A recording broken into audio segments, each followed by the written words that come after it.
됐습니다. 저희 집에도 그 플룻이 있긴 있는데 제가 소리를 내보려는데 잘 안 되더라고요. 근데 어린아이들이 이렇게 참 하는 걸 보면은 신기하고 놀랍습니다. 하나님께서 주신 달란트로 하나님의 이름을 찬양하고 또 영광을 돌리는 일에 우리 아이들이 귀하게 쓰임받게 되기를 바랍니다. 오늘은 예배 직후에 우리가 가족 사진을 찍는 날입니다. 무슨 말씀인지 아시겠죠? 예. 저희도 뭐 평생 가족 사진 한 번 찍어본 것 같은데 이 기회가 흔치 않거든요. 그러니까 예배 끝나면은 나가지 마시고 우리 다 같이 이렇게 서울에서 불어 오셨는데 사진에 여러분 얼굴이 다 들어갈 수 있도록 함께 도와주시면 감사하겠습니다. 오늘 그 말씀을 시작하기 전에 이제 다음 주에는 우리가 진서가 군대를 가게 되고 8월 1일에는 도일이가 군대를 가게 됩니다. 예. 남들 일이라고 생각하고 뭐 요즘 군대에 편해졌어 이렇게 하면서 쉽게 생각하지 마시고 우리 아이들이 이 세상의 아이들과 함께 지내면서 선교사로 파송해 간다 그렇게 생각하면서 아침 저녁으로 우리 도일이하고 진서가 군생활을 할 때에 하나님의 능력과 보호를 받도록 그렇게 기도해 주시고요. 그래서 이 시간에는 말씀을 증거하기 전에 우리 도일이하고 진서를 이 앞에 불러서 같이 우리 성도님들과 함께 한 마음으로 합심해서 기도를 좀 드리도록 하겠습니다. 우리 같이 기도할 때에 우리 성도님들 같은 마음으로 하나님께 우리 이 자녀들을 위해서 기도해 주시기 바랍니다. 올라오세요.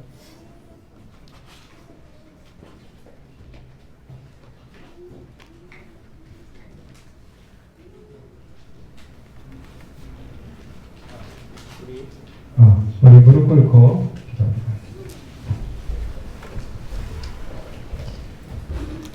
야곱아, 너를 창조하신 여호와께서 이제 말씀하시니라.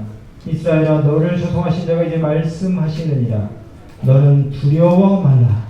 내가 너를 구속하였고 너를 지명하여 불렀나니 너는 내 것이라. 네가 물 가운데로 지날 때에 내가 함께할 것이라. 강을 건널 때에 물이 너를 침몰치 못할 것이며 네가 불 가운데로 행할 때에 타지도 아니할 것이요 불꽃이 너를 사르지도 못하리라. 내가 너를 보배롭고 존귀하게 여기고 너를 사랑하였은즉 내가 사람들을 주어 너를 바꾸며 백성들로 내 생명을 대신하게 하리니 두려워 말라. 내가 너와 함께 하리라. 하나님 아버지, 우리 교회의 새벽 이슬과 같은 소중하고 귀한 청년들 주셔서 감사합니다. 그 중에 주님의 사랑하시는 두 아들이 이제 나라의 부르심을 받아 분에서 또 충성하게 되었사오니 하나님 이들의 봉사와 수고를 받으시고 하나님의 천사로 아침 저녁 지켜주시기를 간절히 기도드리옵나이다. 무엇보다도 이들이 견디는 그런 시간을 보내는 것이 아니라 사람들에게 적극적으로 하나님의 사랑을 그들의 생애와 품성을 통해서 드러낼 수 있도록 인도하여 주시옵소서. 함께 기도하는 우리 모든 믿음의 가족들, 또 특별히 우리 친부모님들과 또 가족들에게도 은혜를 더하여 주셔서 하나님께서 보호하심을 우리가 기억하며 모든 걱정과 염려를 다 버릴 수 있도록 도와주시옵소서. 이들이 제대할 때까지 믿음과 신앙과 또 생애를 주께서 지켜주시고 또 그들이 그동안 공부했던 모든 것들 잊어버리지 않게 하시며 더 나은 장래와 또 진로를 위해서 더 잘 준비되는 은혜의 시간들 기간들 되도록 인도하여 주시옵소서. 병마로부터 주께서 지켜주시고 또 여러 가지 가능한 위험들로부터 보호해 주셔서 정말 군생활이 보람되고 의미 있는 시간들 되고 또 이들의 삶 속에 하나님의 역사와 보호하심을 더 크게 경험할 수 있는 은혜의 시간 되게 도와주시길 간절히 바라오며 사랑이 많으신 예수님 이름으로 기도드리옵나이다. 네. 네, 우리 두 청년을 위해서 박수 한번 격려의 박수 한번 주세요. 오늘 저녁 때 우리 도일이하고 진서가 말씀을 증거하는 그런 모습들을 보면은 정말 어떤 때는 참 이 어른인 저희가 부끄러울 정도로 그렇게 깊은 그 신앙의 감상들과 또 생각들을 나누는 것을 보며 또 새롭게 봤습니다. 하나님께서 저 귀한 청년들에게 더 큰 은혜와 축복을 더하시기를 간절히 바랍니다. 오늘은 하나님의 말씀 누가복음 17장 11절로 19절에 있는 말씀을 다시 보고 말씀의 은혜를 나눌까 합니다.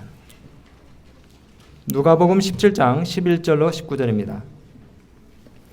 예수께서 예루살렘으로 가실 때에 사마리아와 갈릴리 사이로 지나가시다가 한 촌에 들어가시니 문둥병자 10명이 예수를 만나 멀리 서서 소리를 높여 가로되 예수 선생이여 우리를 긍휼히 여기소서 하거늘 보시고 가라사대 가서 제사장들에게 너희 몸을 보이라 하셨더니 저희가 가다가 깨끗함을 받은지라. 그 중에 하나가 나은 것을 보고 큰 소리로 하나님께 영광을 돌리며 돌아와 예수 발 아래 엎드려 감사하니 저는 누구라? 사마리아인이라. 예수께서 대답하여 가라사대 10사람이 다 깨끗함을 받지 아니하였느냐? 그 나머지 9은 어디 있느냐? 이 이방인 외에는 하나님께 영광을 돌리러 돌아온 자가 없느냐 하시고 그에게 이르시되 일어나 가라 내 믿음이 너를 구원하였느니라 하시더라. 여러분 1991년 2월에 임강용이라고 하는 뱃사람 선원이 방글라데시 그 벵골만에 항해를 하고 있었는데 날씨가 굉장히 굳고 풍랑이 거센데도 불구하고 일을 사랑하는 사람이기 때문에 갑판에 올라가서 청소를 하던 중에 몸 위로 엄청난 파도가 덮쳐서 그만 망망대해 가운데로 추락하고 말았어요. 바다에 빠진 이 임강용 씨가 살아보려고 소리를 지르면서 헤엄을 치는데 자신이 탔던 배는 아무것도 모르고 그냥 지나가 버렸어요. 헤엄치다가 지쳐서 결국 포기할 수밖에 없는데 안간 힘을 다해서 하나님을 부르짖었어요. 허우적거리면서 실신 상태가 되었는데 여러분 왜 꼭 사람이 죽게 되면은 왜 하나님을 자꾸 부릅니까? 예? 스님도 하나님 부르고 예?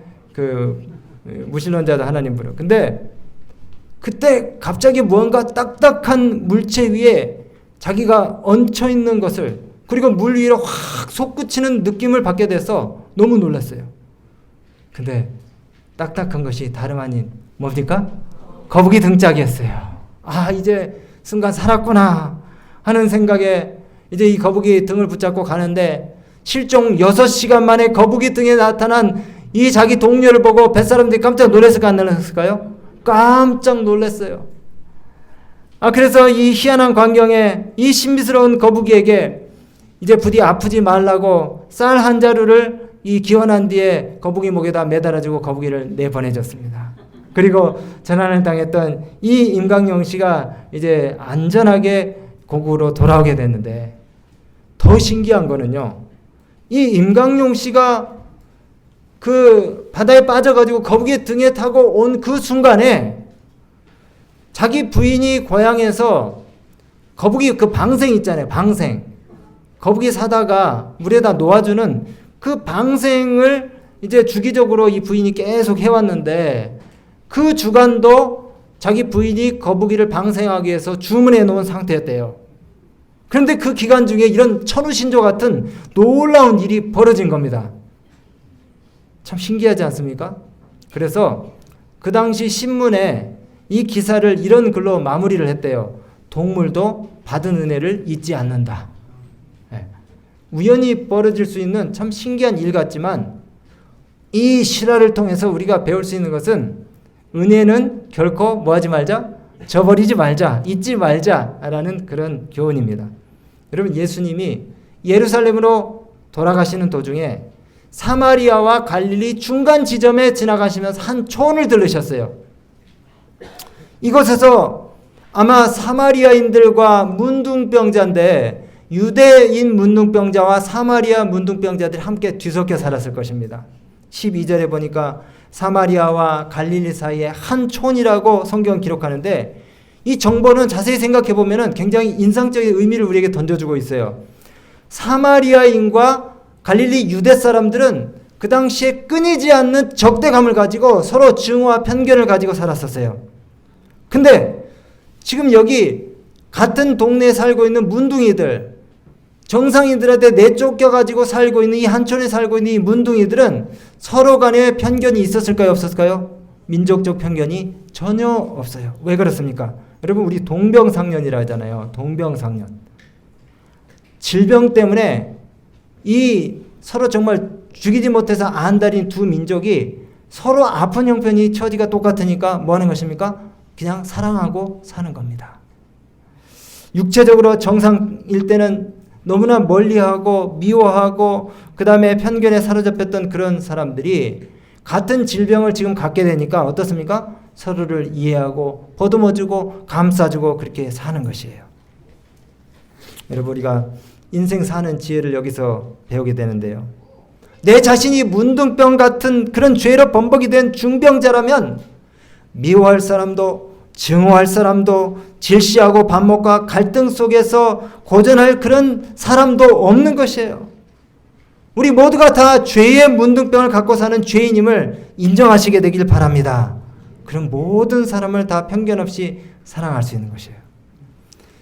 여러분, 그 당시에 문둥병, 유대인들은 이 문둥병을 죄에 대한 하나님의 심판, 하늘이 내린 천형이라고 그렇게 생각했습니다. 또 이 사람들은 이교로부터 온 그런 생각 때문에 이런 질병으로 고통받는 사람들을 그 고통을 경감시켜주기 위해서 도와줄 필요가 없다고 그렇게 생각했어요. 겨우 그들이 할 수 있는 것은 이 사람들을 뭐 해주는 겁니까? 격리시켜주는 것 외에는 아무것도 해주지 않았어요. 정말 이 문둥병은 편견과 절망의 전염병이었습니다. 병명이 확정되는 순간 이 문둥병자들은 자기 입술, 윗입술을 가리고, 이게 저주의 행위거든요. 그 다음에 옷을 찢고 머리를 풀어야 되는데 이것은 바로 마치 죽은 자를 애도하는 행위와 같아요. 죽은 거나 다름없다는 겁니다. 이 질병 걸렸으면 죽은 거나 다름없다는 거예요. 그리고 스스로 뭐라고 외쳐야 됩니까? 나는 뭐하다? 부정하다, 부정하다라고 그렇게 외쳐야 되는 것이에요. 그러면서 외인들의 접근을 갖다가 방지하는 것입니다. 그리고 진 밖에 격리돼서 사는 수밖에 없어요. 제가 한 40년 전에 문둥이 시인 하나원 씨가 쓴 그 문둥이들의 처절한 삶의 애환과 아픔을 그린 시를 들은 적이 있어요. 그래서 그 시를 다시 한번 갖고 와봤습니다. 손가락 한마디, 간밤에 얼어서 손가락 한마디 머리를 긁다가 땅 위에 떨어진다. 이 뼈 한마디 살 한 점, 옷깃을 찢어서 아깝게 쌓아둔다. 하얀 붕대로 덧싸서 주머니에 넣어둔다. 날이 따스해지면 남산 어느 양지터를 가려서 깊이 깊이 땅을 파고 묻어야겠다. 너무 참 가슴 아프고 슬픈 시 아닙니까?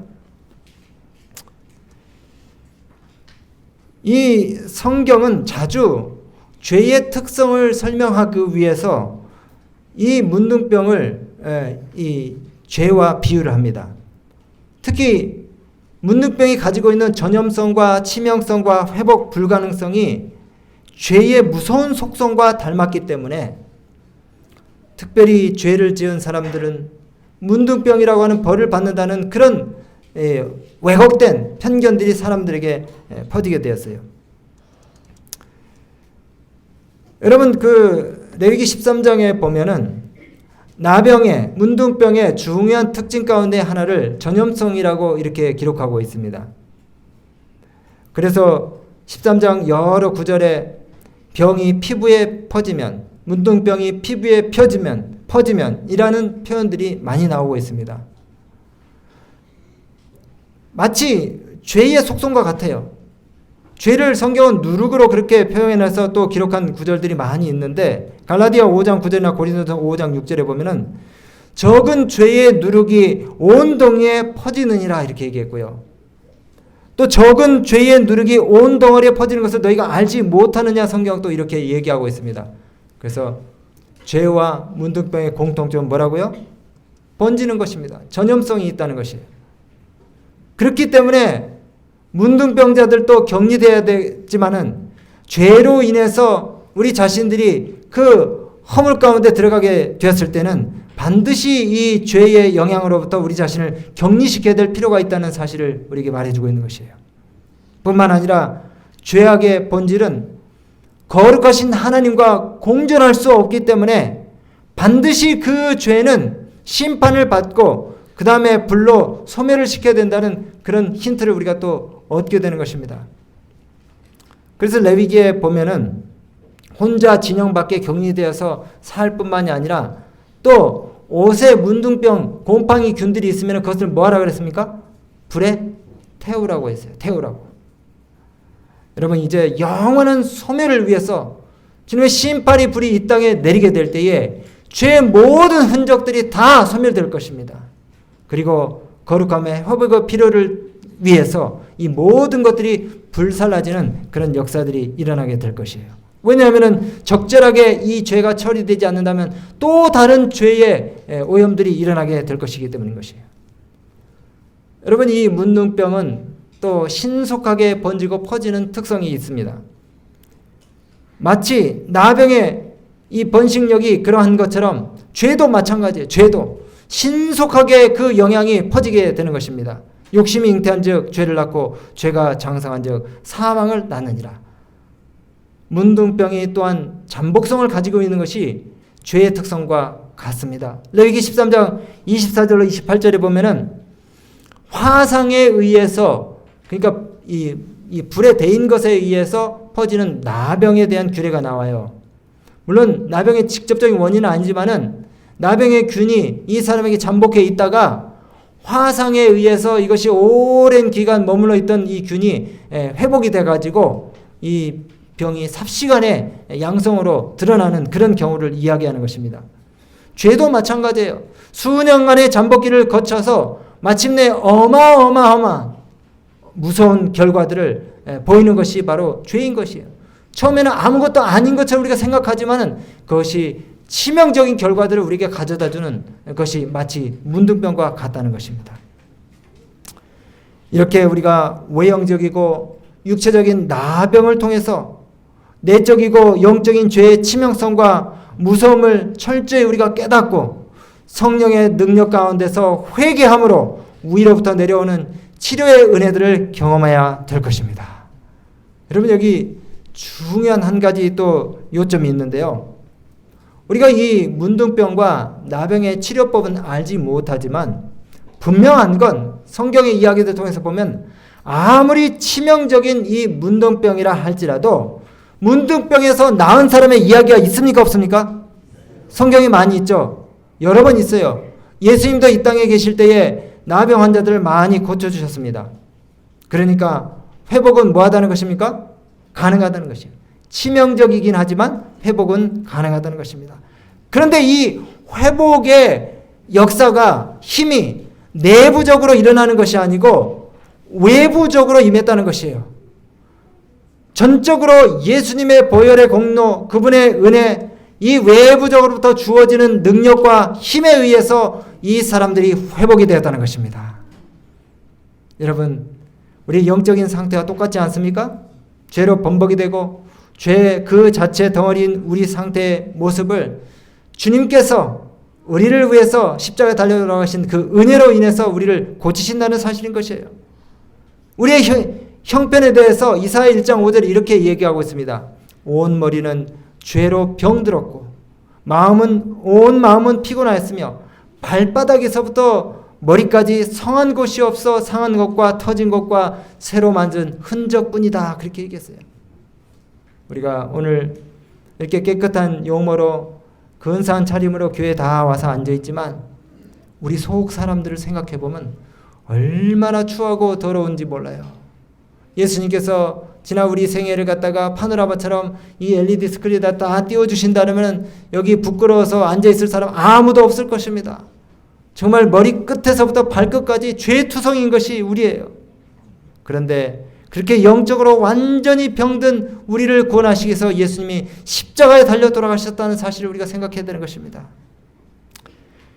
이제 예수의 소문을 듣고 한 가닥의 희망의 줄을 아주 사력을 다해서 붙잡고 싶어하는 이 10명의 문둥병자들이 예수님이 지나가실 때 뭐라고 했습니까? 예수 선생님이여 우리를 긍휼히 여기소서, 우리를 긍휼히 여기소서 하고 부르짖는 것입니다. 주님이 이 불쌍한 환자들을 외면하셨습니까? 외면하지 않으셨어요. 그리고 뭐라고 말씀하십니까? 가서 제사장들에게 내 몸을 보이라. 가서 제사장에게 내 몸을 보이라. 참 이 이야기는 사랑할 능력도 없고 자기 자신을 스스로 구할 능력도 없지만 믿음을 가지고 순종한 자들이 어떤 결과들을 얻게 되었는지에 대한 귀한 교훈을 우리에게 주고 있어요. 여러분, 예수님이 이 문둥병자들을 만지시고 안수하시고 그렇게 해서 낫게 하셨습니까? 아니면 약간 떨어진 곳에서 가서 제사장에 내 몸을 보이라 그렇게 하셨습니까? 예수님 만져주시도 않으시고 어떤 처방도 하지 않으시고 가서 제사장들에게 가서 네 몸을 보이라 그렇게 말씀하셨습니다. 근데 이 문둥병자들이 어떤 믿음이 있었는지 모르지만은 그 말씀에 순종했어요. 그리고 여기 말씀을 읽다 보면은 그들이 가다가 나았다 그랬어요. 가다가. 만약에 예수님 말씀 듣고 그들이 저 예수님이 아무리 능력이 있다지만 아니 우리에게 해준 것도 아무것도 없는데 뭐 제사장에 간다고 해서 달라질 게 있겠어? 하고 안 갔더라면 발을 제사장들이 있는 쪽으로 떼지 않았더라면 나았을까요? 안 나았을까요? 안 나았을 수도 있어요.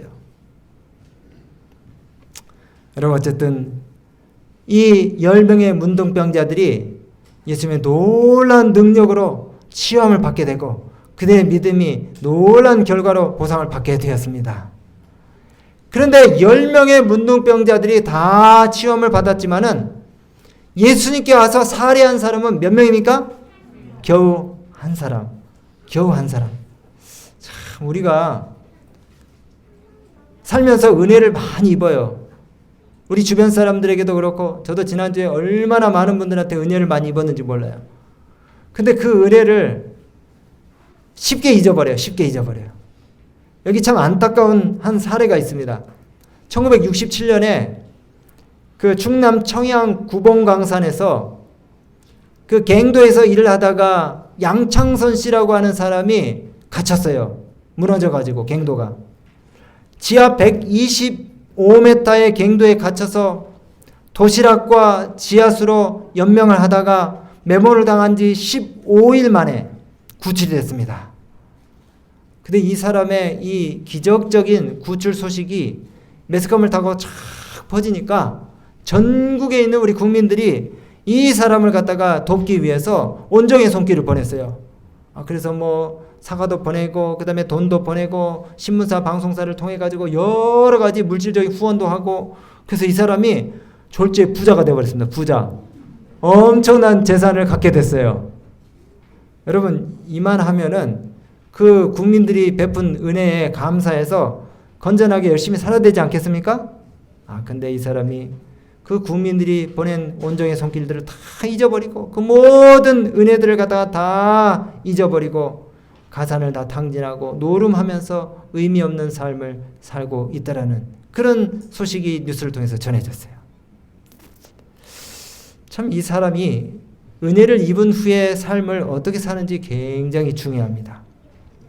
여기 고침을 받은 10명의 문둥병자 중에 단 한 사람만 예수님께 받은 은혜를 감사하러 왔어요.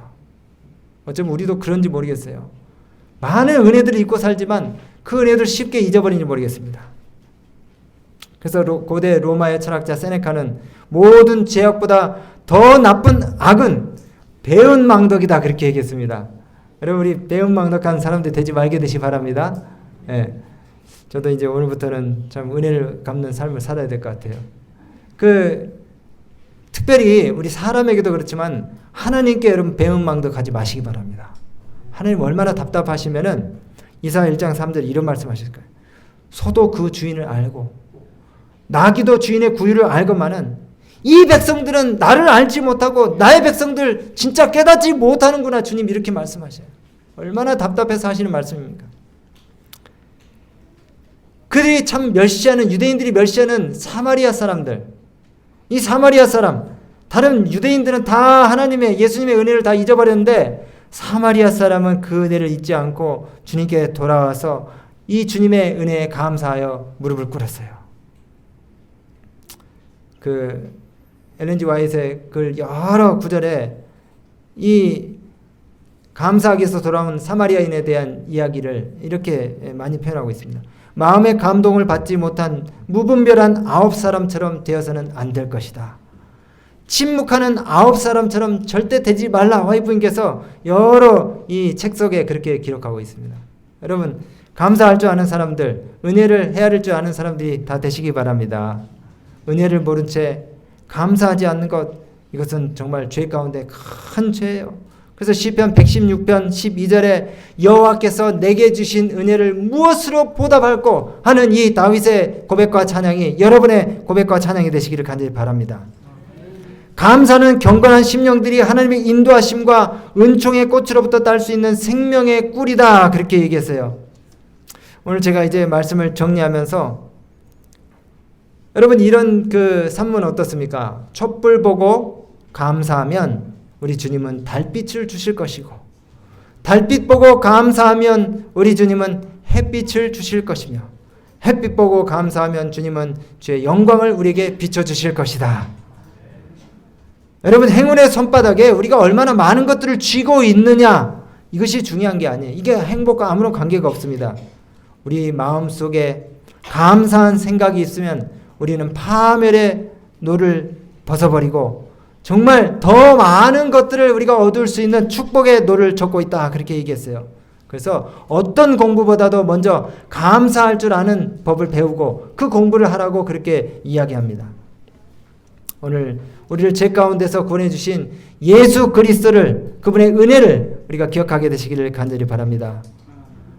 저는 이 말씀 마치면서 일본의 그 나병 환자의 어머니라고 불리우는 다마키 여사의 그 아름다운 간증을 여러분들에게 들려드리고 싶어요. 이 다마키 여사가 나병 환자들을 위해서 요양원을 만들고 또 그 나병 환자들을 오래도록 돌보다가 어느 날 자기도 나병 환자가 된 것을 발견하게 됐어요. 그리고 그날 그녀는 일기장에 이렇게 기록했습니다. 주님, 육신의 눈이 가려지고 영의 눈이 열려지게 된 것을 감사합니다. 나병으로 눈썹이 빠지면서 눈썹의 고마움을 이제야 깨닫게 되었습니다. 눈썹이 없으니 먼지가 눈에 들어가 이렇게 괴로울 줄을 미처 몰랐습니다. 하나님께서 제 눈을 지켜주시려고 그동안 저에게 눈썹을 주신 것처럼 나에게 병을 주어서 감사를 알게 하시고 영생을 다시 한번 보게 하셨으니 참으로 감사합니다. 아니, 나병에 걸린 것을 이렇게 감사할 수 있습니까? 여러분, 우리의 육신의 눈이 가려지고 영의 눈이 떠져서 매 순간마다 하나님 은혜에 응답하는 정말 물된 정원과 동산 같은 그런 생애를 사는 우리 모든 믿음의 가족들이 되시기를 간절히 바랍니다. 그러면 여러분, 시련과 질병과 어려움의 때에 여러분의 치료가 급속해질 것이고 여러분의 건강을 향유할 뿐만이 아니라 삶의 희망을 보게 될 것입니다. 하나님의 축복이 돌아온 한 주간 동안도 이 사마리아인처럼 그분의 은혜에 늘 감사하며 우리 갇혀진 한 현실 가운데서도 긍정적인 마음을 가지고 생애하는 여러분 모두에게 함께 하시기를 간절히 바라면서 말씀 마치겠습니다.